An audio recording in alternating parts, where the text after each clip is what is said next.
1년 동안 재판을 해서 무죄가 나오게 되면 이미 탄핵이 됐는데 어떻게 되는 걸까요?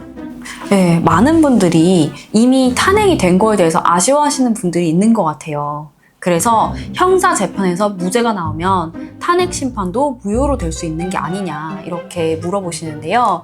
정답부터 말씀드리면은 아닙니다. 안녕하세요. 이명진 변호사입니다. 변호사님, 윤석열 전 대통령의 형사 재판이 진행 중이잖아요. 언제쯤 끝날 수 있을지 알 수 있을까요? 네, 윤석열 전 대통령님은요, 내란 우두머리 혐의로 형사재판을 받고 있습니다. 현재 형사재판이 진행 중인 곳은 서울중앙지방법원 형사합의 제25부라고 합니다. 그런데 형사합의 제25부에서 기일을 무려 28차례를 미리 지정을 했다고 해요. 2025년 5월 1일부터 2025년 12월 28일까지를 이미 다 지정을 해놓고 검찰하고 윤석열 전 대통령 측에서 각자 증인을 신청할 거 아니에요? 그런 증인도 벌써 수십 명에 이른다고 합니다. 그렇기 때문에 아무래도 이번 연도 안에는 끝나기가 어렵겠죠. 그래서 1년 안에 재판 결과를 보기는 좀 어려워 보인다. 이런 말씀 드리겠습니다.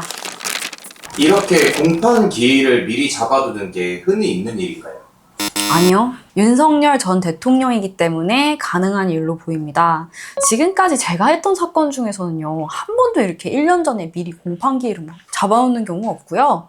재판을 어떻게 진행을 하냐면은, 예를 들어서 다음 재판 잡았어요. 오늘 재판 끝날 때 다음 재판 기일을 각자 정하거든요. 재판부에서 언제 되십니까? 그러면은 각 변호사, 그리고 검사님이 언제 됩니다. 언제 안 됩니다. 그럼 이쪽으로 해주십시오. 이런 식으로 해서 정하거든요. 제 생각에는 이 사건이 워낙 많은 국민분들께서 관심을 가지고 계시기 때문에 재판이 너무 늘어지지 않게 하기 위해서 미리 1년치 재판을 잡아놓고 시작을 하시는 것 같습니다.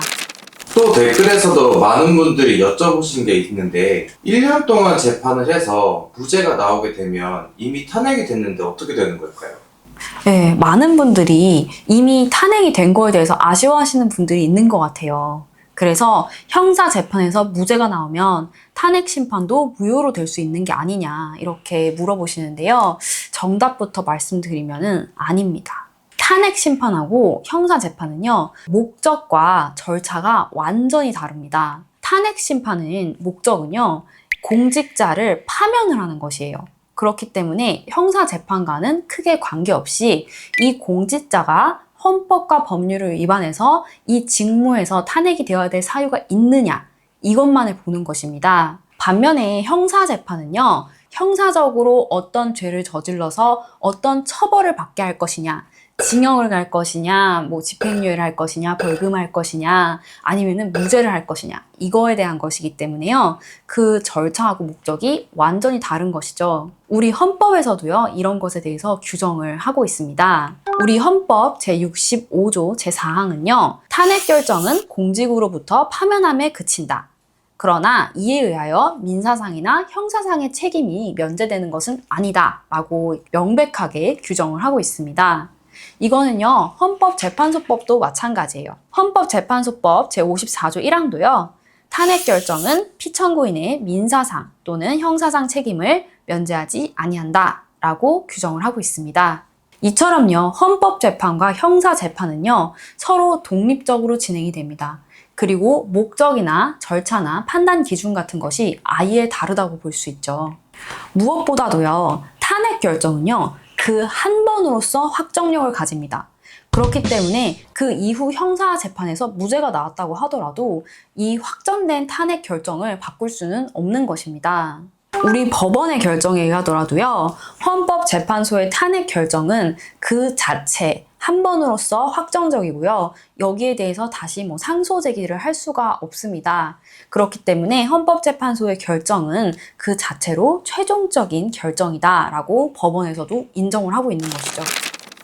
네, 오늘 알아본 내용을 정리하자면요. 윤석열 전 대통령이 형사 재판을 통해서 무죄가 나온다고 하더라도 탄핵 심판의 결정을 바꿀 수는 없습니다. 탄핵 심판은요, 그 자체로 확정적이고요.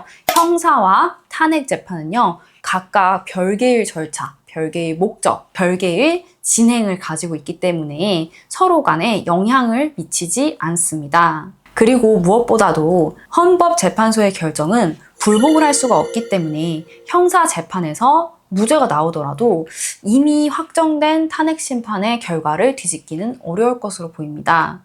오늘은 이렇게 형사재판과 탄핵심판, 어떻게 다른지에 대해서 한번 알아봤는데요. 앞으로도 형사재판이나 탄핵심판에 대해서 궁금한 게 있으신 분들은요, 댓글로 적어주시면은 이렇게 또 영상을 한번 만들어 보고요. 또 아래 전화번호로 연락을 주시면은 관련해서 친절하게 상담드리도록 하겠습니다. 지금까지 이명진 변호사였습니다. 감사합니다.